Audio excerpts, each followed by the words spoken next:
Evening, everyone. Yes, the march tomorrow. So I shall be in London.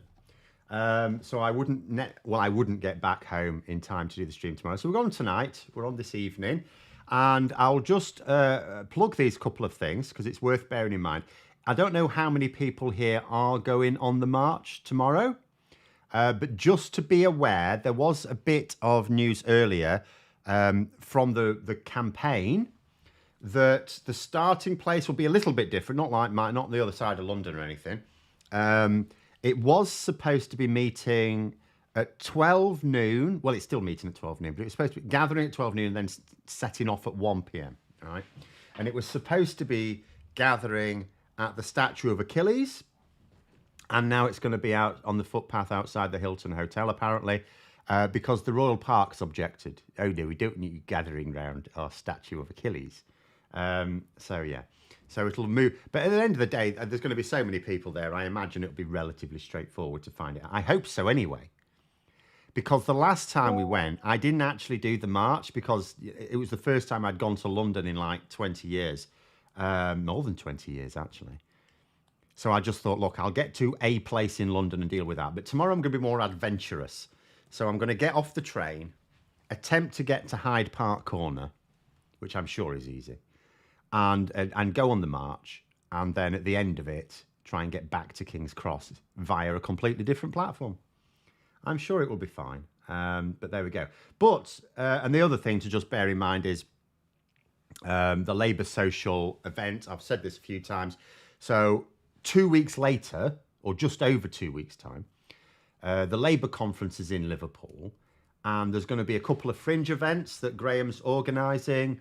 One inside the conference on the Tuesday, but one outside of it. So anyone in Liverpool can go, although you do need a ticket.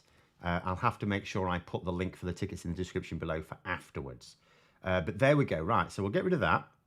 But I was going to have a look at some polls, because the polling's been really interesting this week. Like, usually, I keep sort of caution, it's always interesting, but you have to be a little bit careful to avoid snapshots. You want to look at overall trends. But the overall trends are really bad as well. I'll read through a couple of comments before I put the first one up, because there's quite a few I've got prepared. Has Sunak announced any new policies he's not implemented the past couple of hours? Yes. Yes, he has. I haven't been checking my phone. Was wondering if he decided not to build an army of Cybermen. No, the latest one, he's spanned the wheel of policies. Now he's going to ban cigarettes for young people. Now, in effect, of course, we have over the past 40 odd years been implementing policies to dissuade people from smoking. And of course, we, ideally would stop people smoking. It's very bad for you. But you do it bit by bit. You can't just ban smoking, you do it bit by bit. So in theory, this policy, you could say, it's basically raising the age at which you can buy cigarettes, which we've already done. Used to be the case you could buy them at 16, now it's 18. You can still smoke, I think, at 16. You just can't buy them at 16.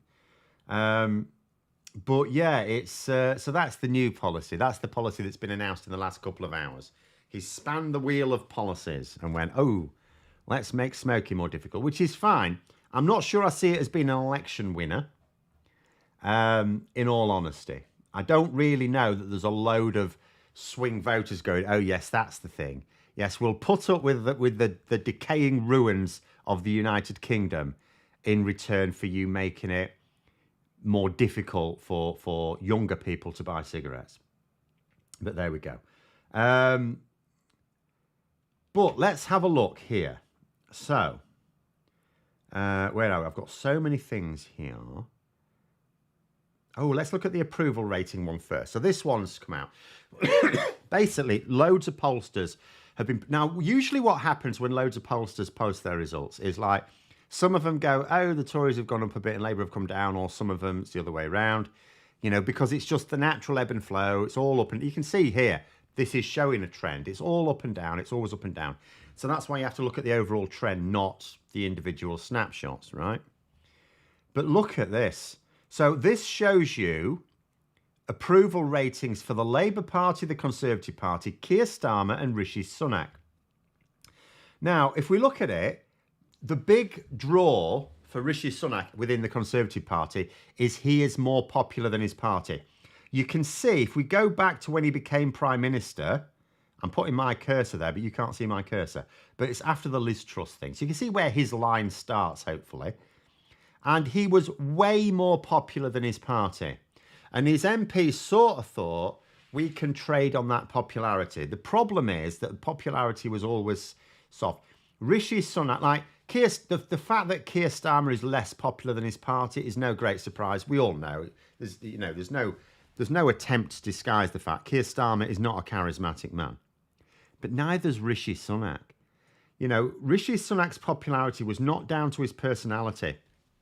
It was down to the fact that he was credited with furlough, right? That was it. That's it. So look at what's happened since.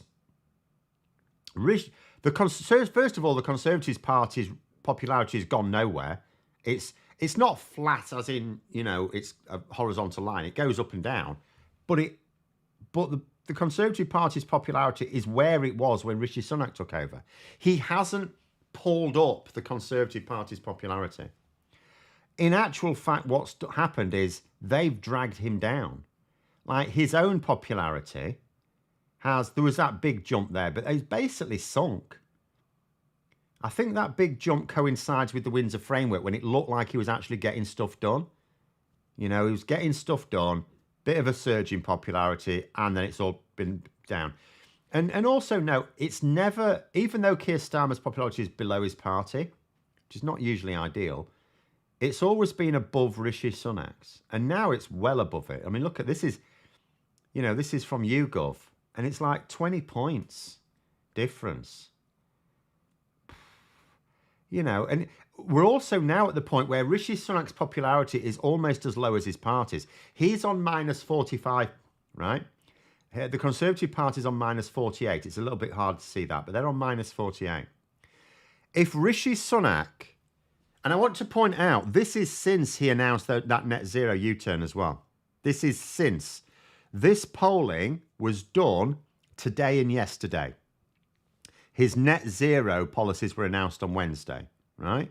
So this is since then. So there's no realistic prospect of, but when the net zero stuff filters through to people, then his popularity will bounce back. No, it won't. It's, I mean, granted, the Labour and Keir Starmer's polling has also been going down. People are obviously just generally pissed off with politicians this year. You know what I mean? But they're still way higher. The Labour Party's polling is way higher than the Conservative Party. Keir Starmer's way higher than Rishi Sunak. And, this is really bad news. The Conservative Party going nowhere. Rishi Sunak he could actually end up in a month or two less popular than his party. At which point, then those who sort of always opposed Rishi Sunak will say, well, why is he our leader then? Because he's not doing anything.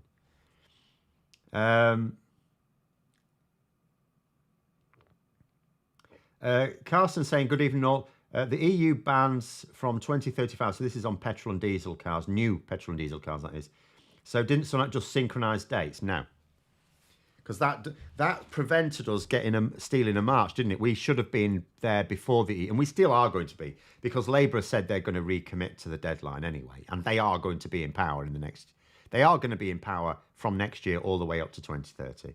I've said it now. It's going to happen now. But yeah.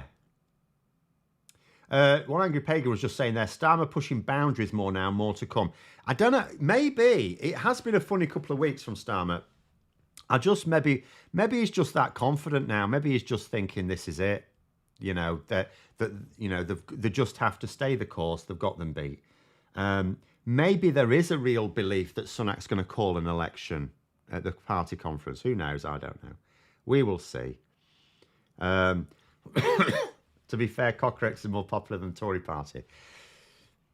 If only that were true. If only that were true. There are always going to be those people who will still vote Tory. It's an absolute madness. I can't think of a single part of the country that benefits from the Conservative Party being in power.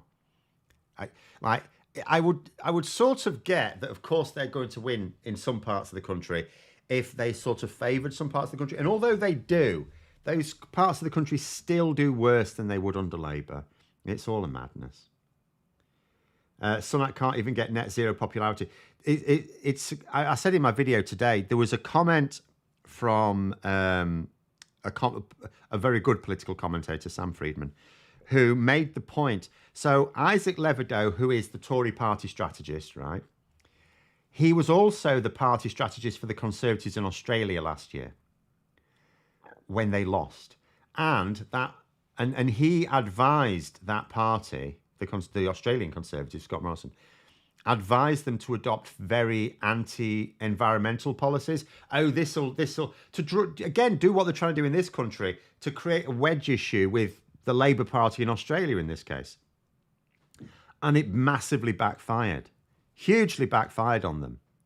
Well, it's going to do the same here, because the same sort of voters that then abandoned the Conservatives in last year's Australian election, they're going to do so in this country. It's just they won't necessarily go to Labour. They may go to the Lib Dems, but it doesn't really matter. In fact, we actually want them to go to whichever party is best placed to beat the Conservative candidate. And in a lot of these blue wall seats, that will be the Liberal Democrats. But there we go. Is PR out the window now since Labour feel they're in the winning seat? No, I don't think so. No, I cannot overemphasise the fact that there's a very strong campaign within Labour. What's missing is the strong campaign outside of Labour. But what is interesting, I intended to do a video on this week, but I'm still going to do it at some point. Wales are pushing ahead with their plans for proportional representation. The Conservatives are attacking it. Of course, they're attacking it. But they have plans to implement proportional representation for the next Senate elections, which I think are in 2026. Correct me if I'm wrong. I think it's 2026. So I don't imagine that the Westminster Labour government, which will be in place as we build up to that, will object to it. It'll be very interesting, because we will then have, in 2026, or we should have, shall we say, there's still various things to be done, but we should have a British Parliament being elected according to proportional representation.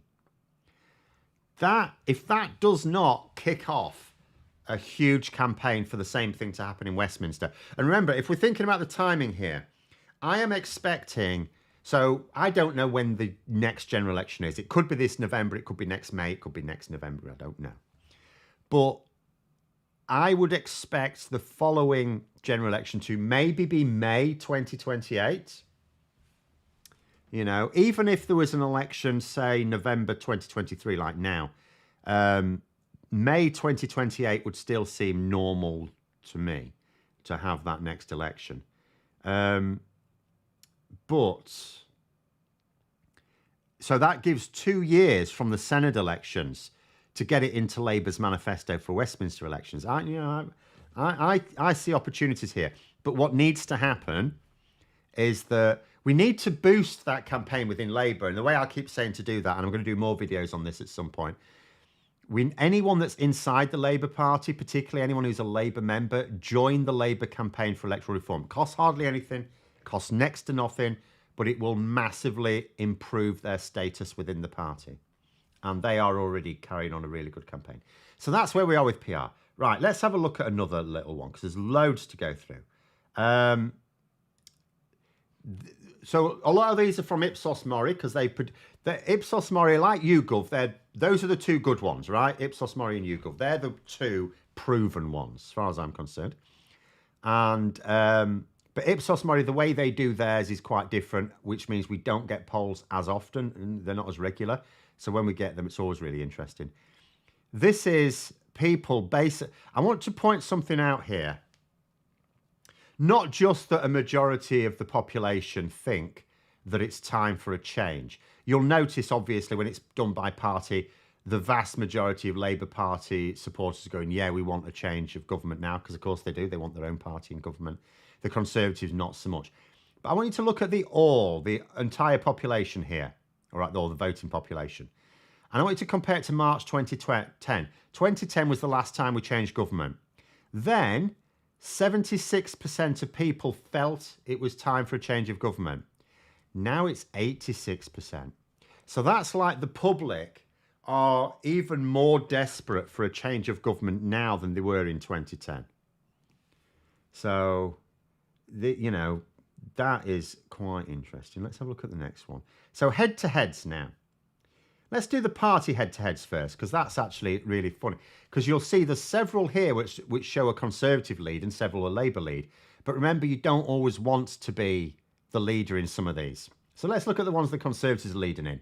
Will promise anything to win votes. Now, in reality, of course, any political party that wants to win, any politician who wants to win, has to say what their voters want them to say in order to win. But at the same time, it's seen as bad if you are just basically saying whatever's needed to get votes, right? Quite high score for both Labour and the Conservatives, which is fair enough, but a higher score for the Conservatives. So by and large, the Conservatives are seen as more desperate to say whatever you want to hear to win the votes. The Conservatives also leading on divided. Again, that's not a good one to be leading on. They are much more divided. I'm actually surprised the Conservatives are leading by only as small a margin as 15, because Labour is giving neither party is really ever united. But the Labour Party is giving a much better impression of being united than the Conservatives. So I'm surprised the gap is as small as that, but still a clear gap lead for the Conservatives. Out of date, again, that's not one you want to lead on, but it is the one the Conservatives are leading on. Different to other parties is sort of fairly, again, that's more of a neutral one. Is that good or bad? It doesn't matter, does it? It doesn't matter whether you're different to other parties. What matters is, do you have the right policies? So it's a weird one to poll.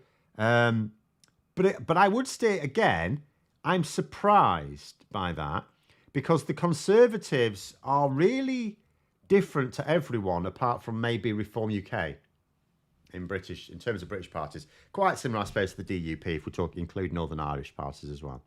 Whereas Labour, I mean, they're not quite the same as others, but I would say there's more similarities with Labour and other political parties than there are the Conservatives. So that's a weird one. But it's also, I would say, a neutral. I don't think that's good or bad. Extreme, Conservatives lead on that one. Again, I don't think that's particularly good, because the bulk of voters, of course, are not extreme, and no one ever thinks of themselves as extreme. Like the likes of Jacob Rees-Mogg, for example, or Nigel Farage think that they're moderate. I don't think they're lying either when they describe themselves as moderate. I think they actually do think they're moderate. And then the ones that Labour... So none of those are really beneficial for the Conservatives to lead on. So then you look at these ones. Understanding the problems facing Britain. Well, you want to lead on that. And Labour are leading on it, 22-point lead. Fit to govern. Of course you want to lead on that. Labour are leading on that, 13. One for each year the Tories have been in power. Look after the interests of people like me. Yes, you want to lead on that. Labour lead on it, 18. Concerned about people in real need in Britain. Labour lead 33. Has a good team of leaders. Labour lead 14. Keeps its promises. Obviously, you cannot possibly judge that. Impossible to be confident that Labour can keep its promises, because at the end of the day, it hasn't been put to the test for a good many years, and it's very different people in charge now. But nonetheless, Labour have a 10-point lead on keeps its promises, because at the end of the day, the fact that 11% of people think the Tories keep their promises means, like, what? What planet are you on? Like, even if you agree, like just this week alone, they've broken their promises. It doesn't matter that some people might agree with those breaking of promises. They're still breaking promises. So that 11% can say they keep their promises is madness. And I'll go through a few other comments before we go into another one. But this is night and day, isn't it? All the ones you wouldn't want to lead on, the Conservatives are leading on. 100% of the ones you would want your party to lead on, Labour are leading on, by fairly hefty margins as well. Now saying, if PR is brought in, I can see a new left of party emerge to see how things go during Labour. So inevitably, if PR comes in, and once it's bedded in, yes, the Conservative Party will split, the Labour Party will split. Of course they will. There's no reason for them to stay together. It might make for a healthier atmosphere in the various political parties. I will probably be stuck. I won't really have anywhere to go. I don't know. I don't know whether I would stay with Labour or not. It doesn't matter. It's more democratic. I will take the fact that Labour will split. The Conservatives will split too. I don't think it'll be immediate, by the way. It won't be immediate. Because first of all, at the point at which the Conservatives split, that is them basically saying, right, PR's here to stay. But there we go.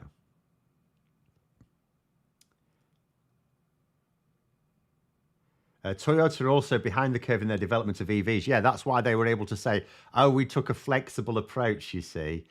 So we don't mind this extension of the deadline, which isn't coming because 100% Labour are in power after the next election and they have committed to that deadline. They can't commit to all the deadlines that Sunak scrapped because at the end of the day, if the reason why they can commit easily to this 2030 delay, this 2030 deadline on banning new petrol and diesel cars is because the industry's already set up for it. It's already done. Well, it's not done now, but it is going to be done. The investment's already there. There are other things that needed the government to put its shoulder behind it, and it hasn't done. So obviously Labour are going to be delayed on those. 2010 was a hung parliament, so the enthusiasm for a change of leadership should have been much lower. I think what did that, though, so if I go back to that, because that's obviously referring to this one, what happened in 2010 is, first of all, there was we were in a recession and, you know, people worried about standard of living. In a situation like that, what you don't want to do is invite the Tories into power. You want a Labour government for those situations. But it was the Labour government who'd been in power for 13 years and looked a bit tired. So I think that was what caused the hung parliament. The fact that people they did want that change of leadership, but they weren't necessarily sold on the alternative, which is the Conservative Party, because, you know, the Conservative Party were, and they said they were going to anyway, were just going to actually cut public expenditure, which is not what people wanted to happen. So although people were dissatisfied with the Labour leadership, fairly or not, I don't think they were totally convinced that the Conservatives were the answer to it. And indeed, they were the very furthest thing from the answer to it.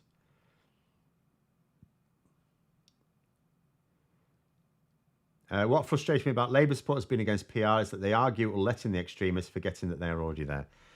I mean, the support, well, opposition, should we say, to PR within the Labour Party now is fairly small. It's not like tiny. It's not like it's not there at all. But it is now well into the minority. It's really, the problems within the Labour Party they're not within the parliamentary party. MPs will go for it. It's not within the membership. They want it. It's not amongst supporters, the voters. They want it.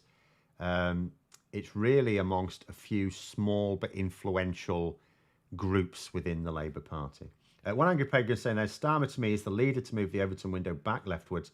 Once this is achieved, replace him. Relatively simple. I like your ruthlessness there. Yes, I think Labour should be more ruthless. Yes, the Overton window does need to be shifted further to the left. And if a credible leader emerges, then yeah. I mean, you should always have the best leader in charge. It doesn't matter. You don't wait for your leader to shit the bed with the public. If you think you've got a better option, go for it. And ideally what will happen is that leader will be encouraged to go, do you know what, I'm just going to step down, it's my time, and we've got someone else ready to take over. And it's all done very neatly. You know, we'll just have to see who emerges. That's all I will say to that. But yes, ideally, I mean, what Labour really want is a leader who can get things done like Starmer, but also have that charismatic appeal to the public. We're all looking around for that. We don't know. We've got one. So we'll just have to wait and see. But anyway, let's have a look at another one. So let's get rid of that again. Hold on. What's this? I'm supposed to be getting rid of things. Right, there we go. Where's the next one? Right, so in terms of the head-to-head between the leaders then, so just on the party, let's look at the leaders. So these are a bit more of a mixed bag. Capable leader, Starmer leads by 9, right? Good in a crisis, Sunak leads by 5. That's more disappointing. But again, you could argue. Now, in reality, Keir Starmer is tested on this because his past career has tested him, but most of the public won't be aware of that.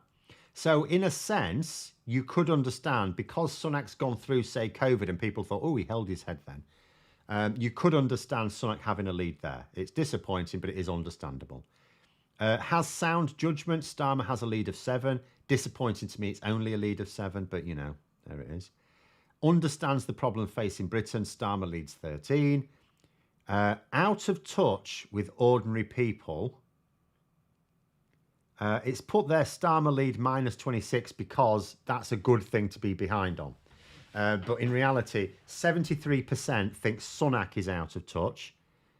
Only 47% think Starmer is, which is fine because that means 53% don't. Has a lot of personality, no lead. That's fair enough. Do you know what? Neither of them have got any charisma. That's not to say neither of them have actually got a personality. Like on a one-to-one basis, personal level, they might both be life and soul of the party for all I know. But they don't, neither of them have that sort of charisma that extends to people you're never going to meet. So that's fair enough. Gives me confidence in Britain's future. Starmer a lead, but only 4. Again, I think that's fair enough because, first of all, you can't have confidence that Sunak's going to deliver a brighter future for the country. But also, Labour are deliberate. They keep using the phrase, we're going to under-promise and over-deliver. So they're deliberately dampening down expectations. And for all the people saying, oh, no, they should big up what they're going to do, big up what they're going to do. You've got to bear in mind, sensibly or not, whether it's rational or not, the Labour leadership is absolutely terrified of making the same mistake they made in 2019. Now, in reality, there were a lot of mistakes made in 2019.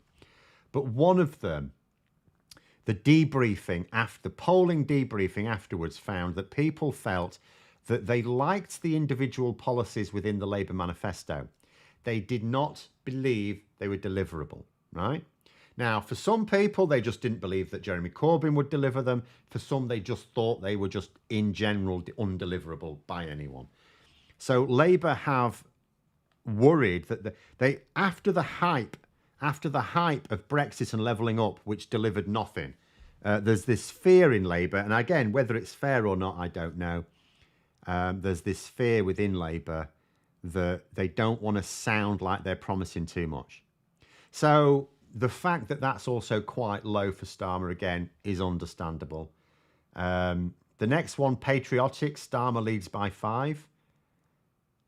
Sunak won't like that. Again, it's not a huge lead. And it's a reasonably high score for both of them. But I mean, again, what is patriotism? People argue different things. More honest than most politicians. Starmer leads 9. Again, that's a piss poor lead, really. But it is a lead, nonetheless.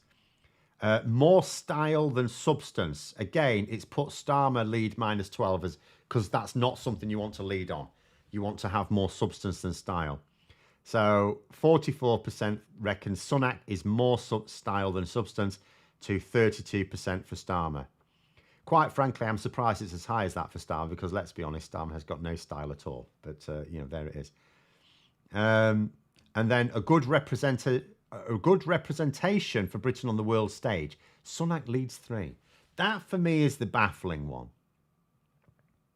I wonder if that will change with Starmer having more of these international meetings. Like if maybe it'll be interesting to see if this changes. If Starmer does have that meeting with Biden, for example. He's already met Macron, he's met Trudeau, he's met a few other leaders in Canada. There was like a left of centre conference of left of centre world and former and current world leaders in Canada recently. So maybe if he gets himself into the news of having a few more of these international engagements, that will change. But again, I don't think that's necessarily the priority for voters either. Right, go through some more comments because I've gone through that. Where were we up to? The Tories wasted a decade of ultra-low interest rates by not investing in the economy. Absolutely, yes. We had a huge period of very low cost of borrowing, that hitting the nail right on the head there. A decade of low borrowing, costs. Yes, we should have absolutely instead of cutting public expenditure, we should have boosted it. You know, we could have been reaping the benefits now, but no. Yeah, it's this idea that the Conservatives are like really good with the economy. I don't know whether it was ever true. It's never been true in my lifetime. Never been true. I did a video recently when I was actually looking at the data on Thatcher's time in power. And, you know, people still think now, oh, well, at least Thatcher was all right. No, she wasn't. She was crap with the economy. The data shows it. It just shows the importance of, like, controlling the narrative in the media, doesn't it? Because the media will absolutely argue to you that black is white, and they'll convince you of it as well. Brown brought in a plethora of new benefits and complicated extra tax codes up to 2010. Would have been better to keep things simple, bigger headline measures instead, pensions and company car taxes. Very possibly, yes. But, you know, it was what it is. Simon said, hello, you just joined late. Hope we're all having a good evening. I think we're all having a good evening. I guess you can't look prime ministerial till you become PM. Well, you have to give the impression. People have to have for Labour to win, they have to have confidence that Keir Starmer will be a decent prime minister. You know, at least better than the alternative. One angry pagan say, a few more years of the Tories won't have a military left. It'll be interesting to see how Labour deal with this. Well, on defence, Labour traditionally don't really bang on about defence much. They have policy. They have policies on everything. But the main ones Labour it's like the Conservatives like to talk about defence, immigration, law and order, and Labour like to talk about education, healthcare, housing, you know, things like that. The one common is always the economy, because that's what the voters want to talk about, which means both the Conservatives and Labour have to want to talk about it as well. Right, let's have a look at the next one then. Where are we up to? That's the head-to-head. I've labelled this one cost of living. Right, so this is a bad one for Sunak in terms of polling. The headline is almost 4 in 5 do not trust the Conservative Party to reduce the cost of living for themselves and their family. Now, this is the overwhelming priority for most swing voters. You know, when you think about all the important policy areas, and there are multiple, you know, it's not even like you usually say things like, so the economy usually comes at the top, and then there's healthcare, and then sometimes immigration, asylum, and sometimes other issues. But even within some of those, there's like, you can split it up. So into the economy, Sunak keeps banging on about the fact, oh, look, we've got the inflation rates coming down, and we expected it to go up, but now it's come down. He's hailing this as if it's really great. And it's like, yeah, what people care about is their own cost of living, you know, how they feel about it. You know, if you go back to 2010, the reason why Labour lost, I mean, they ran a bad campaign, and Gordon Brown was not a good campaigner, and there were all sorts of things like that. But ultimately, it was because they had, you know, people's standard of living had dropped. We were in a recession. People's standard of living has dropped. It was still higher. It was a much higher standard of living compared to 1997. And it was a higher standard of living compared to a few years later. You know, people basically voted to have their standard of living drop, but it's not what they intended. They intended to vote to have their standard of living go up. So at the moment, but basically what happened at the time is people did not have confidence that Gordon Brown was going to raise their standard of living, because in their minds, he was the one who'd lowered it. But this one is absolutely dire for the Conservatives. You know, on managing Britain's taxes and public spending, you know, it's like 26% think that they trust the Conservatives to deliver on that, compared to 69% thinking, reading that wrong. Yeah, 69% saying no, they don't trust them at all. And it's not great figures for Labour, but it's still better. You know, it's 26% for the Conservatives thinking, oh yeah, I think they'd do a good job. to 36% for Labour. Reduce you and your family's cost of living. Again, 15% think the Conservatives can be trusted to do that, to 36% for Labour. And make the right decisions to protect the environment. I don't know how it's as high as 26% for the Conservatives, but it is. Labour 41%. So again, Labour are leading on all of these issues as well, and all of these are important issues, like the taxes and public spending and the reducing you and your family's cost of living. They're really important in like the red wall seats, you might say. Managing taxes and public spending and making the right decision to protect the environment, they're really important in the blue wall. So the Conservatives are losing out everywhere. What percentage of people are aware of the policies of political parties? Just seems to be personality competition. I'm looking forward to Starmer Unleashed as PM. Approximately zero. I see plenty of actual active political commentators on Twitter who clearly have no idea about the policies, because all they do, when I say they're active political commentators, what I mean is they're people who read the mainstream media and then comment on it on Twitter. And it's like, so you've not actually read the party's policies then, you've just read what like the Daily Telegraph has said about them. Yeah. Okay. So almost nobody knows what the now there is an extent to which you can never know in great detail what it is. Like for example, so the policies that for the manifesto that have just gone through the National Policy Forum for Labour. So a document has been produced to get like agreement from the NEC. It's not going to be published. It's not going to be published. So there's an extent to which we know roughly what Labour's policies are on various issues, but we don't necessarily know the detail because they've just changed some of the details and aren't publishing those details. So we won't actually find out the details until the manifesto comes out. Let's face it, the last 3 PMs and governments have been the worst since Eden. Yes. I think without shadow of a doubt. Just how low can the Tory and Sunak polling figures go, or have they reached the bottom? Well, that is something I keep asking myself. It's really quite interesting. If I get rid of these, if I look at like YouGov, because YouGov just brought out their polling today as well. So again, I mean, technically compared to last week, Labour have gone down a point, the Conservatives have gone nowhere. So it's still like a 21-point lead for Labour, but that doesn't matter. The trend is basically that Labour are maintaining a roughly 20-point gap. They have done all year. It's been a roughly 20-point gap all year. It's sometimes gone up, sometimes gone down. It's basically 20 points. So it's static. It is difficult to know if the Conservatives can sink. We know they can sink lower because Liz Truss found that they could sink lower. But that was pure insanity, absolute pure insanity. But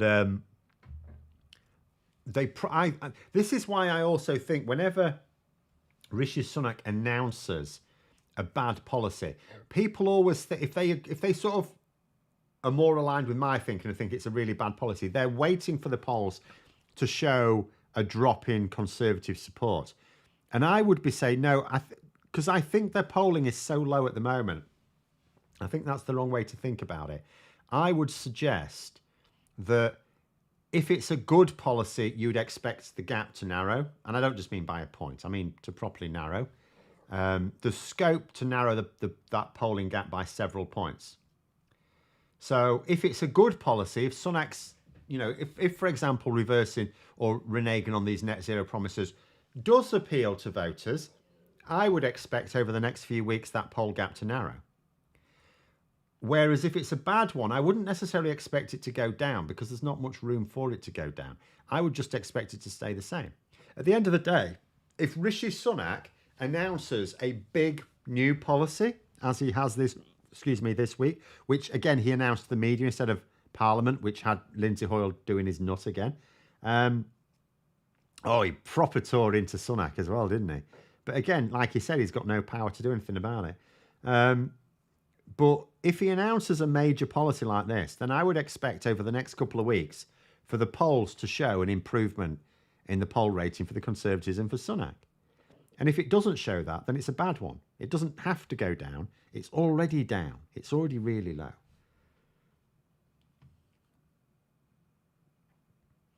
I recall being told in sixth form grammar school, the late 70s, that whoever won in 79 would be in power for a long time because of North Sea oil.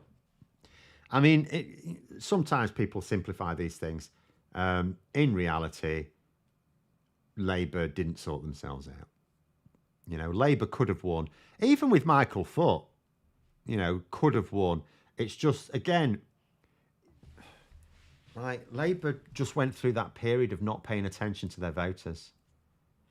They adopted an ideological leader and didn't pay attention to voters. You can have an ideological leader that does pay attention to voters, but you must have that paying attention to voters. So it wasn't guaranteed at all that the Conservatives would win. They did win, but again, that's because Labour were busy pissing about. Also recall a sage on BBC TV in about 77 predicting an increasingly right-wing future going way into the next century, the third millennium. It's not wrong on the whole. No, well, that's you can look at that and think, so what is it about the right-wing ideology that appeals? The idea is that with the right-wing ideology that you end up having a higher standard of living as you get older, which sort of was happening when there was more focus on public services and housing, and you were able to, you know, ordinary people were able to buy their own homes. At the time in the 70s, this was relatively new. The ordinary people with like just a normal job could buy a new home or a decent home. That was a reality. That's my parents' generation, like the baby boomers, as they're called. So yeah, that you could see that happening. But they've killed the goose that lays the golden eggs, because now they've gone the other way. I have a feeling that Johnson was glad he was ousted as PM. I'll read the whole thing, but I really don't agree. The shit show of 2023 is no longer under his watch, and he can blame Sunak when the Tories get destroyed. No, I don't think. I think he's too egotistical. I look at it like he will say, and his supporters will say. In fact, can I put it up? Actually, let me find it again. Approval rating again, because if you look at Boris Johnson's, if you can see it, it's the dark blue line that, you know, goes all the way to Truss, of course. Sunak has now sunk below John. He hasn't gone as far as Johnson's lowest poll rating, approval rating, but he has gone below where Johnson ended up. And that's what they'll say, things like that. Also, they'll look at, if I get rid of that and put on the party poll rating. So the gap between Labour and the Conservatives was much smaller when Johnson was there. Now, the reality is, first of all, Sunak is contending with the damage that Liz Truss did, first of all. Second of all, even if they hadn't had that Liz Truss episode, if they'd have kept Boris Johnson, the gap may not be as high as it is now. I'm not suggesting it would still be 20 points. It may be. But it would have increased because there was a lot of chickens coming home to roost that Johnson would have been around for. So, but I don't think Johnson thinks that. I think he is deluded, narcissistic enough to believe that he'd have made it all work with his just, you know, his gumption, his belief. That's what I think. I think Johnson is so egotistical that he thinks he would have just made it all work. So I think Johnson's still stewing, and I think in his own head he thinks that the Conservatives would be doing a lot better if they'd have kept faith with him. You know, and I think Johnson genuinely believes he would have won the election as well. But yeah. My granddad was born in the 1890s, bought a semi in Wigan from a relative's loan, late 1920s, which he repaid from his police salary in full in just 3 years. There were no mortgages then for ordinary people. No, indeed. You were only just getting to the point where you could even vote. I mean, you know, it was only roundabout when your granddad was born, maybe a little bit before, where you could even vote if you didn't own property. So it was a very good decade, was the 1890s for physics, discovery of X-rays and all that, and culminating in quantum theory. But nonetheless, my father's generation, my mother's generation as well, come to that. Just ordinary people able to get. There's homes now that you could be like a police officer or a fire officer, firefighter or something, who'd bought a house. Then that house is now worth hundreds of thousands if it was in the south of England. It was relatively straightforward. But now it's Röntgen 1806, yes, when he got a little bit squiffy and didn't pack his things away carefully enough and accidentally discovered X-rays, yes. But anyway, right, let's have a look. Did I have more things? I'm pretty sure I have more things, did I? Or maybe not. Maybe those were my main things. I've done the cost of living. I'm just going to put up this one then. I'll keep that one up while we're onto it. So yes, I think those are the main ones I intended to go over. The other thing to note is, so I don't know if I mentioned this. So there's lots of polling companies brought out a poll this week, and I think every single one of them has the gap between Labour and the Conservatives increasing. Like some of them have Labour and the Conservatives going down, but the Conservatives going down more.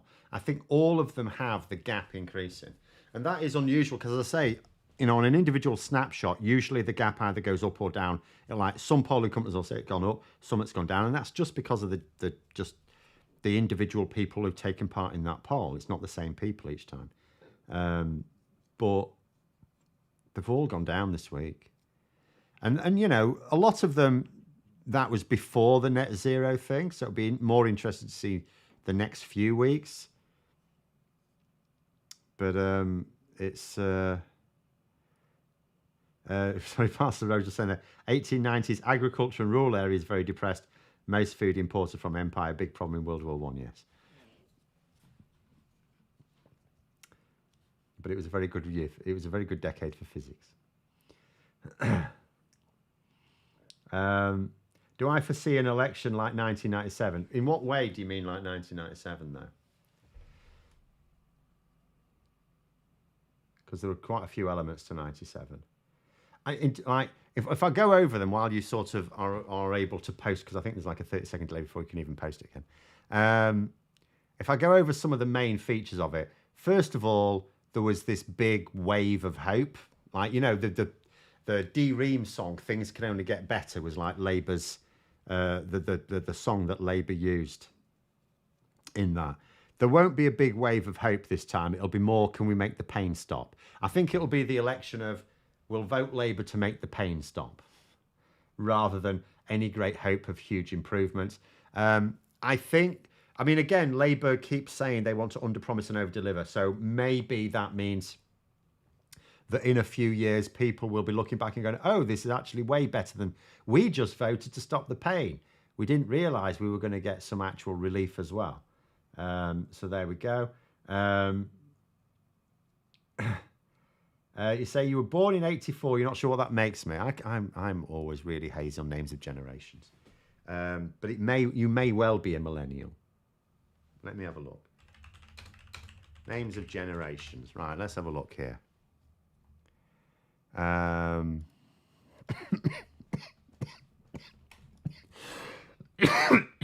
excuse me. Right. Yes, you are a millennial. Or maybe Generation Y, it says here. But millennial. 1981 to 1996. The blurb in it says, millennials lived through 9/11, remember when Amazon only sold books, and are also the first generation to know a childhood both with and without the internet, which now plays a significant role in their personal lives. While boomers may accuse millennials of being self-centered and entitled due to their excessive use of technology, this generation has proven to actually be incredibly community-oriented and environmentally conscious, which are traits that are being picked up by their children in the next generation. What's the difference between the UK government bribing car manufacturers and the US Inflation Reduction Act or EU green subsidy plans? Um, well, there is a difference in that the America's Inflation Reduction Act is illegal, but no one's making a fuss about it because one, America, and two, it's sort of what the world sort of knows it's a good idea. So although it's technically illegal, it breaks like World Trade Organization state aid rules. Although the world knows it is illegal, they also know it's actually quite a good idea and we should all just do the same.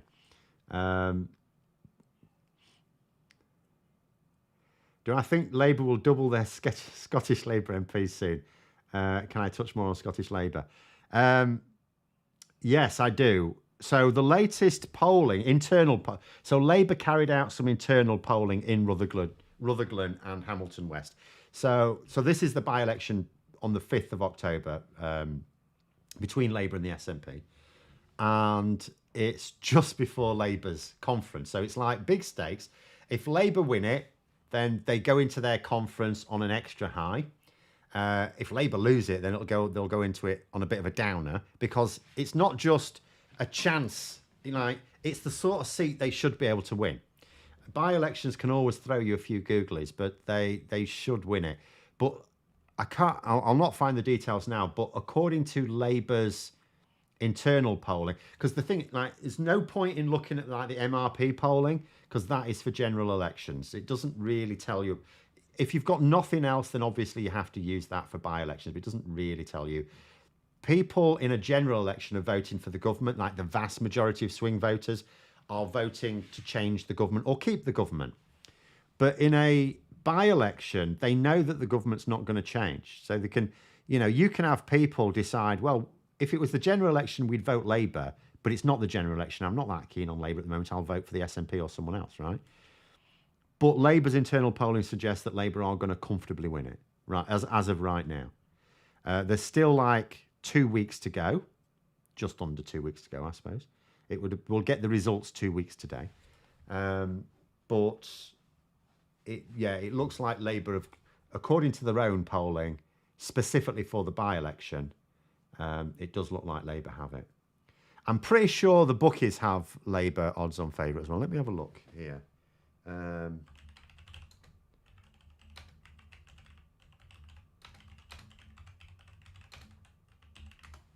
But the polling I saw was so, oh goodness sake, was so strongly in favour of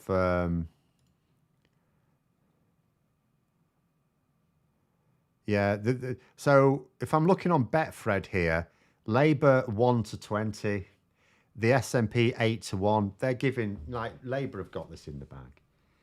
Unless something changes over the next couple of weeks, Labour have got it in the bag. Do I actually understand quantum mechanics? Could I do videos on it? So quantum mechanics is much more complicated. I could not, in all honesty, claim to be an expert on that. I understand some of it. I did do some at university. Quantum theory is more sort of, is simpler. Quantum mechanics, is one of those things that very few people can truthfully claim to really understand.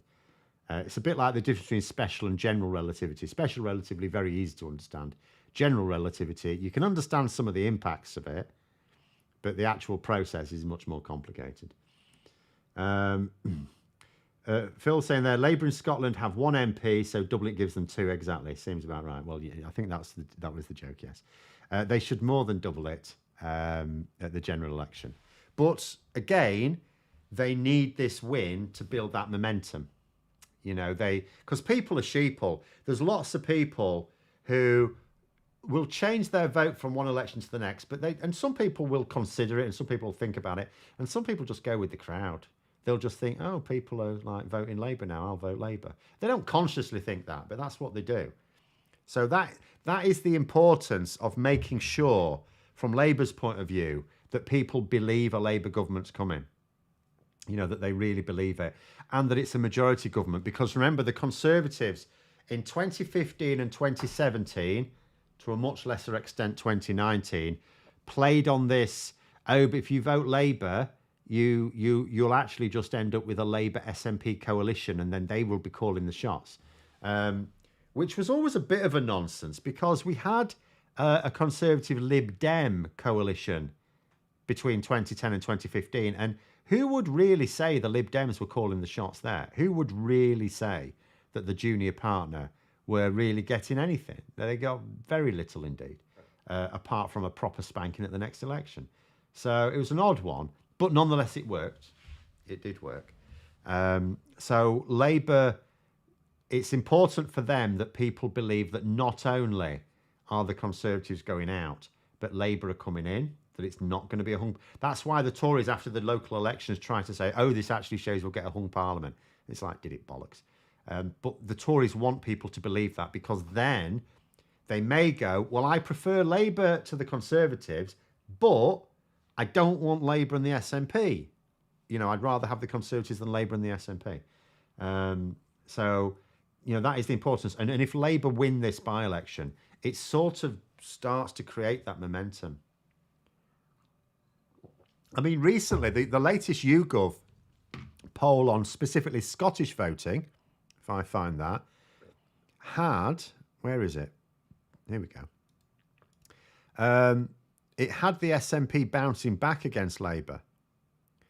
So, obviously, the SNP's poll rating came quite low. There was like a 4-point gap between the SNP and Labour in Scotland, largely as the result of, obviously, the ongoing situation with Sturgeon and co, and the criminal investigation, which I don't know what's happening with that. What the bloody hell's happening with that?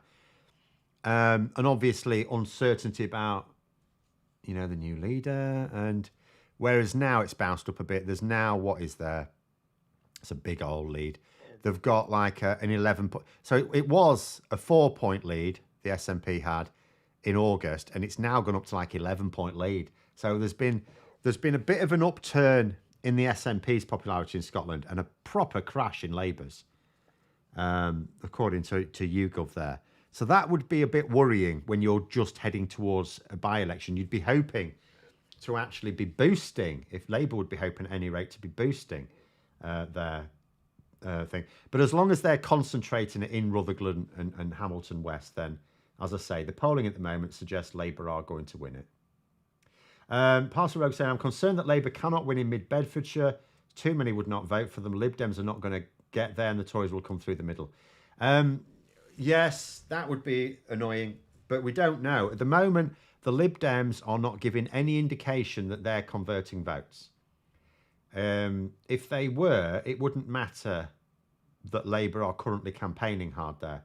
The Lib Dems should be able to show signs, at which point then you would expect Labour to tone it down a bit. But I'll tell you what would be hilarious. I mean, well, there's actually two things. First of all, we don't know that the by-election will definitely happen, because if, it's a big if, I don't want to sort of suggest this is likely, if Rishi Sunak does use the Tory party conference to call for a general election, which some people think he will, again, I don't know that they can really think he will, but he might, then there won't be any by-elections. The Rutherglen and Hamilton West will have, because that will have already happened before Sunak's announced it. Actually, will it? No, it won't. Even that'll be cancelled, won't it? I think. Yeah, if the election's called, then by-elections, any by-elections in the offing will just be cancelled, because you don't have a by-election and then a couple of weeks later go to the polls again for a general election. So you'll just cancel the by-elections. So if Sunak announces, so when's the Tory party conference? So it's the Lib Dems this week, then it's the Tories the week after. So I'm just trying to think when that would make it. So early October, so just before that by-election in Rutherglen and Hamilton West, if Rishi Sunak stands and says, I'm going to ask the King to call a general election tomorrow, then the by-election, with like, I suppose with like a day's notice, will just be cancelled, won't it? But there we go. The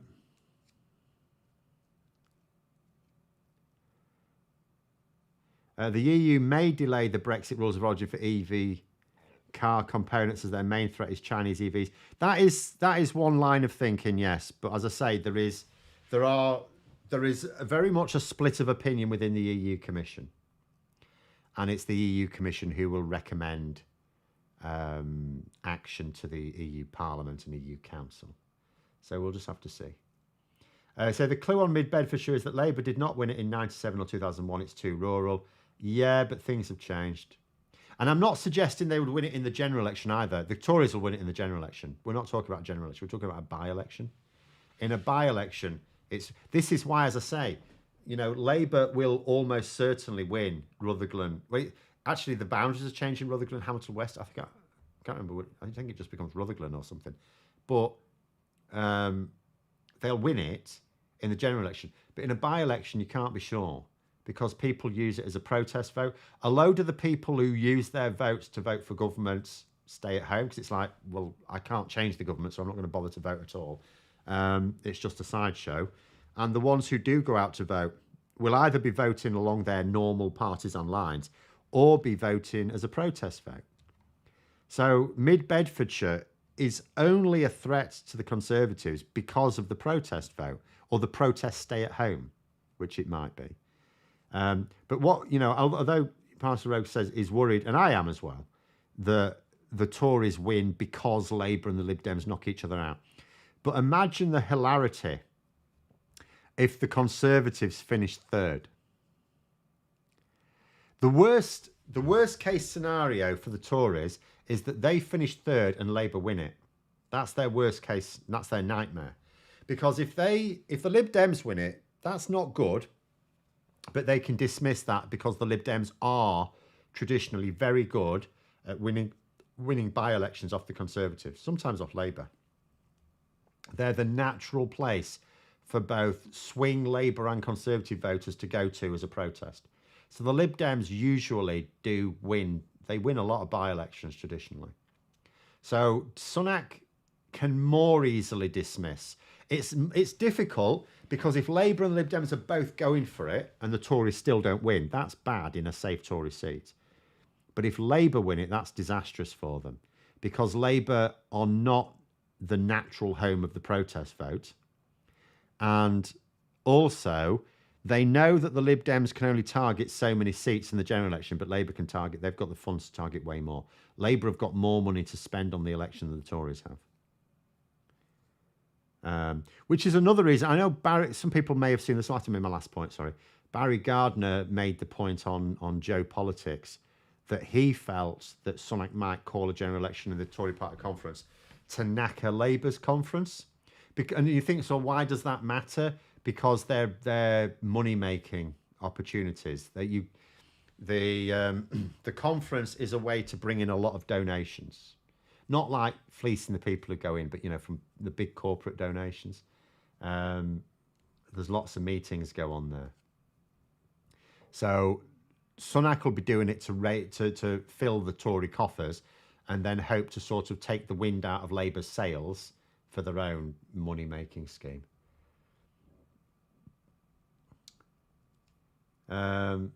You say, I do have a few political bets, but Mid-Bedfordshire is far too unpredictable. It is. It's completely a three-horse race. It's like, if the Conservatives win, people will be moaning at both Labour and they'll moan at Labour and the Lib Dems, whoever they determine was responsible for it. But I don't know that it's going to be that big a deal. If the main thing for me is that Sunak will get some breathing space. He'll get to claim it as a win. Like they did with Uxbridge. It's like they won it by 500 votes and they somehow consider that a victory. And the same thing will happen. It doesn't matter that they should win it, And then, but the next option is that the Lib Dems win it. With the Tories in second place, that's fine. That's okay. That's still bad news for Sunak.